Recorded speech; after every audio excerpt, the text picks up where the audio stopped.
बहुत प्राचीन समय की बात है। सरयू नदी के तट पर बसी एक दिव्य नगरी थी अयोध्या। वहां के राजा थे महाराज दशरथ, जो धर्म, सत्य और न्याय के प्रतीक माने जाते थे। उनका राज्य सुखी था, पर मन में एक पीड़ा थी। उन्हें संतान नहीं थी। ऋषियों की सलाह से महाराज दशरथ ने पुत्रेष्ठी यज्ञ कराया। यज्ञ पूर्ण होते ही देवताओं के आशीर्वाद से 4 पुत्रों का जन्म हुआ: राम, भरत, लक्ष्मण और शत्रुघ्न। इनमें सबसे बड़े थे राम, जिनके जन्म के साथ ही अयोध्या में आनंद छा गया। कहा जाता है कि वे स्वयं भगवान विष्णु के अवतार थे। बालक राम का चरित्र। बालक राम बचपन से ही शांत, करुणामय और सत्यप्रिय थे। वे माता पिता की आज्ञा को ईश्वर की आज्ञा मानते थे। गुरु वशिष्ठ और बाद में विश्वामित्र के सानिध्य में उन्होंने शस्त्र और शस्त्र दोनों की शिक्षा पाई। विश्वामित्र के साथ जाते हुए राम ने ताड़का जैसे दुष्ट राक्षसों का वध किया और यज्ञों की रक्षा की। तभी से संसार जान गया कि ये बालक साधारण नहीं है। सीता स्वयंवर। कुछ समय बाद मिथिला नगरी में राजा जनक ने अपनी पुत्री सीता का स्वयंवर रचा। शर्त थी, जो भगवान शिव के विशाल धनुष को उठाकर तोड़ेगा, वही सीता से विवाह करेगा।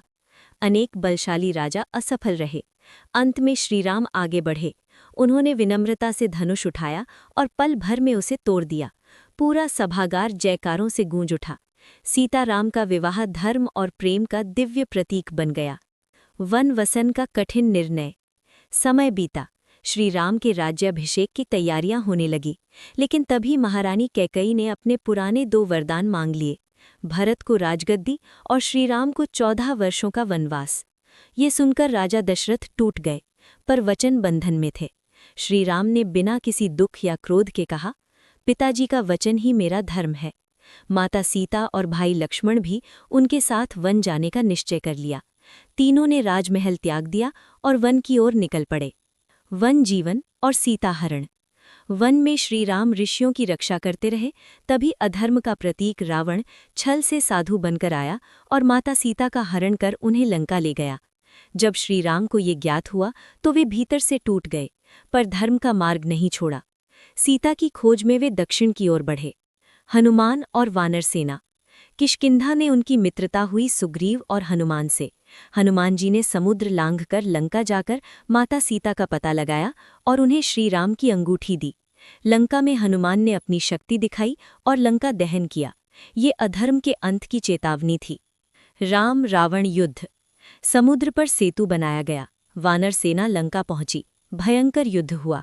अंत में श्रीराम ने रावण का वध किया और अधर्म का अंत किया। माता सीता की अग्नि परीक्षा हुई और उनका पवित्र स्वरूप सिद्ध हुआ। अयोध्या वापसी और रामराज्य।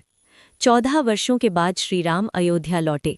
पूरी नगरी दीपों से जगमगा उठी। उसी दिन से दीपावली मनाई जाने लगी।